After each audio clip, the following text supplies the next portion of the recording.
अस्सलाम वालेकुम। I hope आप सब खैरियत से होंगे। Welcome to another class, chapter number 4, structure of molecules. Today we are going to study the properties of covalent compounds and polar and non-polar compounds.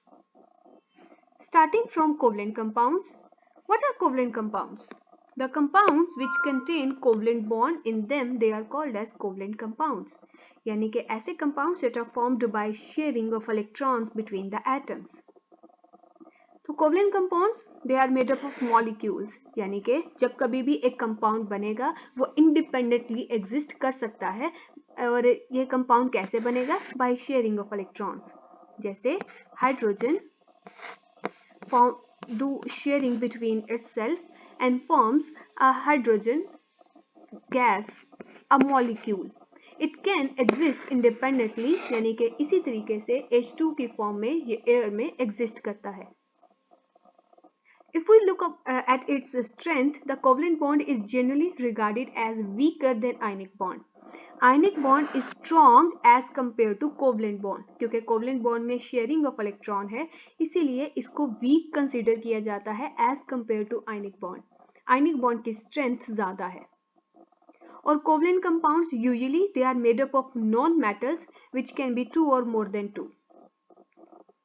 और अगर हम इनकी फिजिकल स्टेट की बात करें तो ऐसे कोवलेंट कंपाउंड्स जिनका मॉलिक्यूलर मास कम है वो आपको गैसेस या लिक्विड्स की फॉर्म में मिलेंगे जिनका बॉइलिंग पॉइंट बहुत कम है।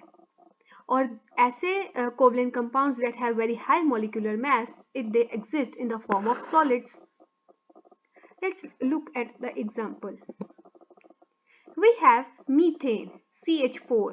घर में हम इसको एज अ सुई गैस इस्तेमाल करते हैं।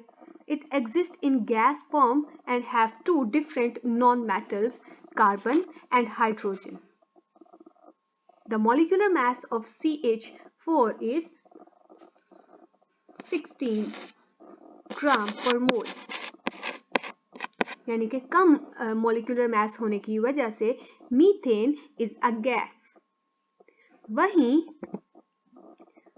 सुक्रोज, चीनी, it is made up of 3 non-metals, carbon, hydrogen and oxygen, and have solid structure. अब अगर हम कोवलेंट कंपाउंड्स की प्रॉपर्टीज को डिस्कस करें, the first property is that usually they have low melting and boiling points. ऐसे covalent compounds जिनका molecular mass कम है उनका बॉइलिंग एंड मेल्टिंग पॉइंट भी लो होगा। And they are usually bad conductor of electricity. चूंकि ये इलेक्ट्रॉन्स की शेयरिंग से बनते हैं, इनके पास एक्स्ट्रा इलेक्ट्रॉन्स नहीं है, दे आर बैड कंडक्टर्स। मगर वो वाले covalent compounds that have polar character वो इलेक्ट्रिसिटी को कंडक्ट कर सकते हैं। सॉल्युबिलिटी की बात करें, बिकॉज जितने भी नॉन पोलर कोवलेंट कंपाउंड्स होंगे वो वाटर में डिसॉल्व नहीं होंगे, क्योंकि वाटर एक पोलर है और हमने शुरू से ही एक प्रिंसिपल पढ़ा है लाइक डिसॉल्व लाइक। तो वाटर में कोई भी पोलर या आयनिक कंपाउंड डिसॉल्व होंगे, नॉन पोलर वाटर में डिसॉल्व नहीं होंगे। तो हर वो कोवलेंट कंपाउंड जो कि नॉन पोलर है they are not soluble in water but they are soluble in non aqueous solvents, यानी कि benzene, ether, alcohol and acetone. The common example is petrol. Petrol water में कभी भी हल नहीं होता। Petrol a covalent compound doesn't dissolve in water because petrol is a non-polar. Also, the petrol have very high molecular mass.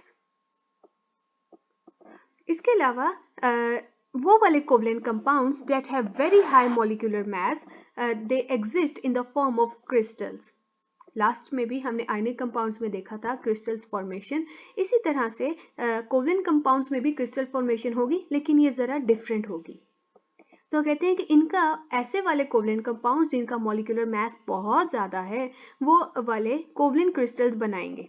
जैसे कि the most common example is diamond. Diamond is made up of only carbon, a non-metal, and it is show very extensive bonding.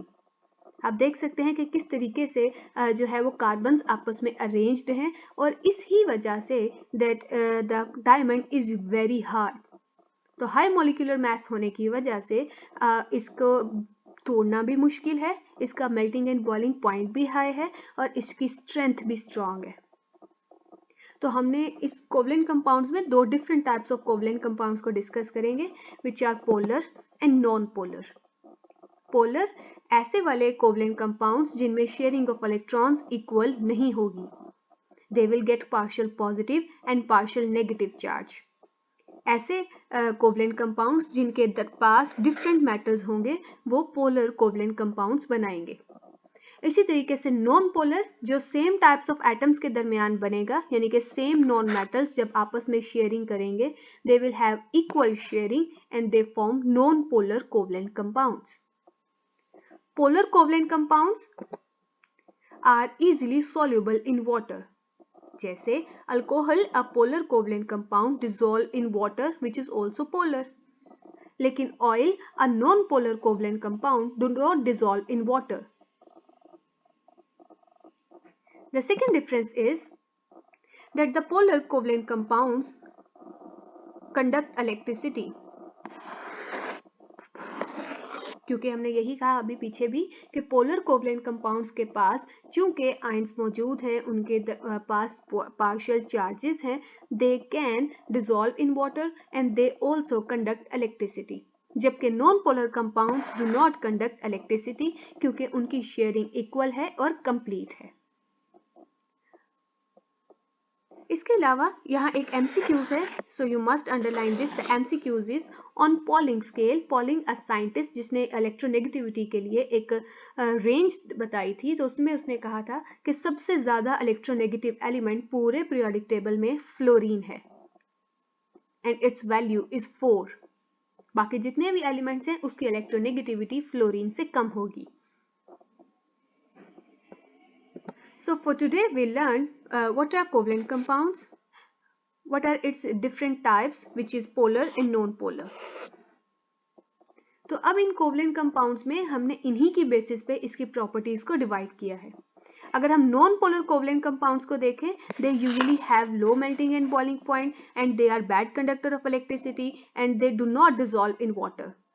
लेकिन अगर हम polars की बात करें, so they have high melting and boiling point, they dissolve in water and they are good conductor of electricity.